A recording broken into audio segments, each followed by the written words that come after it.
Hey guys, welcome back to How to Online. In this video, I'm going to show you how to use multiple effects on TikTok. Okay, so let's go into the TikTok mobile application here. And just to show you, I have to record a video. So just click on the plus icon.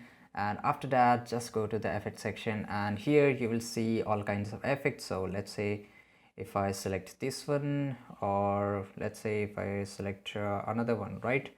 This one, so the sparkling one, and after that I will just record it for 1 to 2 seconds, and I will just click on the effect section once again, and I will change the effects here, all the filters here.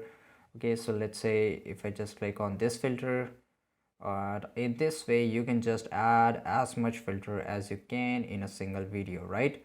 And here, after putting a different filter, or you can just go to the filter section which is on top right side corner, and here you can even change your filter, right? So if I just go here, and after that I will just record video for 1 to 3 more seconds, and you can do this again and again, and after doing all this you just record it check mark, and after that you can do video for, if you want to put this as a story or just record it, upload it, you can record 2 seconds. So this is it guys, I hope you found this video really useful, and if you did, leave a comment down below. Make sure to like this video. See you guys in the next video.